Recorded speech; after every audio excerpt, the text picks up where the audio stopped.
I the a-hole for not inviting my dad and stepmom to my wedding? I, 28 female, am engaged to my fiancé Dave, 28 male. This week, I was going to my hometown and invited him to come with me so he can meet my family. He's met my brothers and my mom, but not my dad and extended family. When I was 16, my dad cheated on my mom with a very well-known escort, then married her. Not only was I going through a tough time dealing with our family being torn apart, but I also had to deal with all the ridicule of having an escort stepmom. People weren't as open with that kind of work back then, and it was hell for me when people found out. Especially since my stepmom was very vocal and confident about her work. I changed schools in my senior year because I couldn't handle everyone making fun of me because of my dad and stepmom. My older brother got suspended once because another kid made a joke about hiring our stepmom for a good time, and they got into a big fight. I stayed with my mom full-time and barely spoke to my dad or stepmom. My dad wanted equal custody of me and my brothers, who were 17 and 14 years old at a time, but none of us wanted to live with him and his wife, and he couldn't really force us to split our time for him. He also gave up making an effort to see us at all when we said we don't want to live with him half the time, so we barely saw him. When I finished high school, I left our hometown and moved to a big city for college. My brother has also moved there, and our mom would come visit us all the time, so I didn't bother go back to our hometown. Dad didn't offer to come see us, and none of us have been back home, so this week was the first time I've seen my dad in about 10 years. My auntie was hosting a dinner party so everyone can meet my fiancé, and of course, my dad and stepmom were there. I was polite to them, but it was awkward, and my fiancé was doing all the talking. Stepmom asked us when and where the wedding is, and my fiancé told her it's on the 2nd of December. She said, "Wow, and you still haven't sent our invites?" My fiancé just kind of looked at me awkwardly, and I answered, "We have sent out invites, but our guest list is limited and we're only inviting our closest friends and family, so I couldn't make space for you and Dad. Sorry." She just smiled and said she understood we aren't inviting anyone we aren't super close to. We'll be having 30 guests in total. The next day, my dad comes to visit my fiancé and I at our Airbnb, and he asks me why him and his wife aren't invited to our wedding. He said I'm his only daughter, and he'll feel like a failure if he can't even walk me down the aisle. I said, it makes me sad that my dad won't walk me down the aisle either, but I'm not going to make a fuss about that tradition when we have barely spoken since I was 16. We don't have a father-daughter relationship, and I'm not going to pretend like we do just for my wedding. He started crying and asked how long I plan to punish him for what happened between him and my mom. He said he feels like he lost his children 12 years ago when he divorced my mom, and now I'm putting the final nail in the coffin. I told him I don't hold resentment over his divorce with mom and everything he did, but the fact of the matter is that we aren't close anymore. And I'm not interested in faking it. Am I the a-hole? Now for the top comments. Not the a-hole. Your dad is feeling like a failure because he is a failure of a dad. The audacity of people. I can't believe he broke up your family like that, hooking up with an escort, and expect you to have him walk you down the aisle like some kind of upstanding father. Ridiculous. 100%. Even if you overlook the cheating, breaking the family apart, and all the bullying endured, he stopped trying to make amends. It was on him to come to his children, but it probably just became easier on his pride to give up. OP, not the a-hole. I hope your mom is doing well. Your siblings too. You're going to have an amazing wedding. Call me traditional, but I've never understood why people who don't value wedding vows should be invited to weddings in the first place. Not the a-hole. Honestly, even the stepmom had a lot more grace about it. Not the a-hole. And at this point, the only a-hole is the dad. Even his mistress has more class than him. And that's the thing. At the very least, in the presence of everyone, she held it together. It's completely acceptable to be upset about things in your own private time, as another to make a scene in front of people. Sound like stepmom has accepted this. You handled it perfectly, honestly. There is a vast spectrum between resentment and healthy relationship. And your dad doesn't get to guilt you into a relationship that doesn't exist. Don't let the consequences that is now fully realizing wait on you at all. Not the a-hole. OP, it is important to have the wedding both you and your fiancé want. You haven't asked Dad for any money for the wedding and didn't even invite him, so he has no say. As for his hurt feelings, it seems he has had delusions of walking you down the aisle and has only now realized that this is not gonna happen. It is a hard truth, but a choice made a long time ago. I hope you have a wonderful wedding and a very happy marriage. I wish you all the very best, OP. Congratulations. Next story. Am I the a-hole for refusing to attend my sister's wedding after she didn't come to my graduation? So a bit of background. My sister and I have always had a competitive relationship. 2 years ago, when I graduated from a master's program, she didn't attend because she was on retreat with her then fiancé. It was a big deal for me because I was the first in our family to get a graduate degree, and I really wanted her to be there. I felt hurt, and we had a big argument about it where she said my graduation was just another ceremony and that I was being overly sensitive. Fast forward to now, she's getting married. The problem is, she chose a destination wedding on this very exclusive island, and the cost of attendance is way beyond what I can comfortably afford. I'm talking about several $1,000s for the weekend.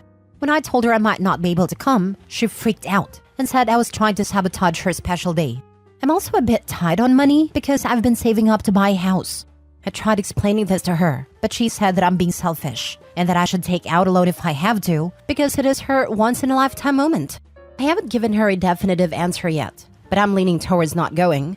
My parents are saying that I should just suck it up and go to keep the peace, but I don't see why I should go into debt for a wedding when she couldn't even drive across town for my graduation. So am I the a-hole for not wanting to go to my sister's wedding?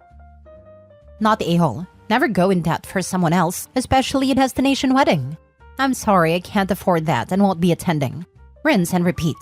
Why should you have to keep the peace? It's not your destination wedding. If anything, your parents want the peace kept. Then they can pay you to attend as a gift. You're not selfish. Your sister is just entitled. Don't feel bad. After all, it's just another ceremony. The words destination wedding changed my answer instantly as soon as I read them. Forget the graduation. If you have to pay to attend someone's wedding, then there's no stipulation you have to go, no matter the relation. If you want a destination wedding, then you eat that some people won't be there who otherwise would have been. If there's someone specific that must be there, then you need to be prepared to foot the bill to get them there yourself. If you can't afford that, then you can't afford your destination wedding. Not the a-hole. If you're not going to her wedding ruins her entire wedding, then she's clearly got bigger issues to work out. Or she should have planned with you in mind if it's that important. Not just OP, I'd wager there's a few family members that would have difficulty affording to go, especially these days. Not the a-hole. Never keep the peace. It is a phrase used when you are right, but those who use it are unwilling to call out the real a-hole, your sister.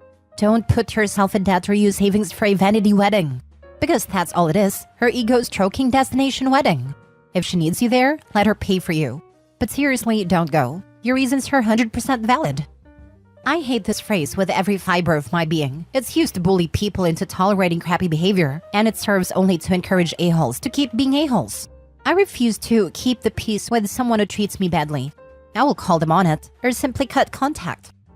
The others I hate, be the bigger person and but family. Next story. Am I the a-hole for showing my mom the letter my sister wrote to me before she died? I, 16 male, lost my sister Birdie last year. Birdie was 20 when she died. She had been diagnosed with cancer a year before her death. She knew she was dying, so she made a will for the very few things she had. It was mostly sentimental childhood stuff she had. Old stuffies, and she had a necklace that our dad bought her. Stuff like that. It wasn't a lot, but she left it all to me. She also wrote a letter to me before she died. But anyway, I was the only person who got anything from Birdie. She left our paternal grandparents in charge of everything until I'm 18, or until I'm out of my mom's house. The problem with this is Mom has other kids. Birdie and I lost our dad when we were both kids. Mom remarried. Neither of us really cared much for my mom's husband, and when Mom had more kids, we didn't feel the same about them as we did each other. Birdie was more vocal when I didn't say anything. Mostly I didn't want to fight with Mom over it, and I didn't want to hurt anybody's feelings. But Birdie and Mom never really got along, and it was only worse after Dad died and then Mom remarried. The fact Birdie left nothing for our half-siblings and never even wrote them a goodbye letter bothers Mom, and it really upset them because they wanted to know why she wrote to me and left me her stuff, but not them. They wanted to read my letter, but I said no. It became a fight with Mom then, and she wanted to know why Birdie left the rest of the family nothing, and why even when she knew she was dying, she couldn't find a way to embrace the other kids enough to give them something. A small goodbye. I showed Mom the letter because Birdie wrote a lot about her feelings and mentioned things she and I talked about when Mom wasn't around. I knew the letter would be a lot. Birdie said clearly that she never loved or cared about the other kids at all and wanted me to know that she didn't want them to have anything. But if I felt differently, if I ended up loving them one day and wanted to give them something of hers, that she wouldn't be mad. Mom read the whole thing twice, if not 3 times, and then she asked me why I had shown her the letter and what did I want to do with her. She was so mad she was shaking, and she told me I was never to show my half-siblings, and I pointed out that I had said no to them reading it already. Nothing else was said that day, but then Mom told me I was cruel for rubbing my sister's words in her face, and she wanted me to know she might never be able to forgive me for it. She told me forgiveness would be off the table if I ever breathed a word of it to her other kids. Am I the a-hole? Now for the comments. Not the a-hole. She asked and didn't like the answer. That answer was not yours. It was Birdie's and in her own words. I'm sure it stung like hell, but she asked. It is not right or fair for her to be mad at you for giving her what she wanted. Birdie has the right to do with her stuff what she wanted. It would be best not to ever show the letter to the others unless they push you into it. My guess would be that they're going to at some point. Be jealous if there is any real money waiting for you and not them. If you don't have to hurt them, then don't if possible. Hide that letter very well and take a picture of it and email it to yourself for safekeeping. Good luck. No real money. It was just sentimental stuff that she kept. But what little money she did have, I also get. I would definitely get copies and put the original letter somewhere safe until you can move into your own places in a few years. Yes, I have a feeling she might try to destroy the letter. Last story. Am I the a-hole for putting pressure on my sister after she found out her husband got another woman pregnant? My sister has been married for 10 years, and she has 3 children with her husband. She found out 2 weeks ago that her husband cheated on her at least a dozen times and got the other woman pregnant. This is, of course, has been the most awful thing for my sister, and I have been supporting and comforting her ever since she learned what happened. My sister has spoken like she's heavily leaning towards staying with her husband so their kids' lives don't get turned upside down.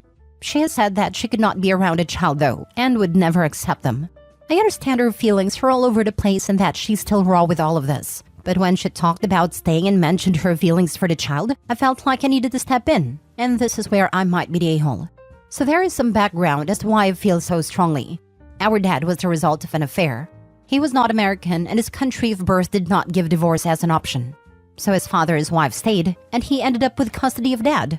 Dad was made to suffer for his birth, and it was something that really weighed on Dad for the rest of his life.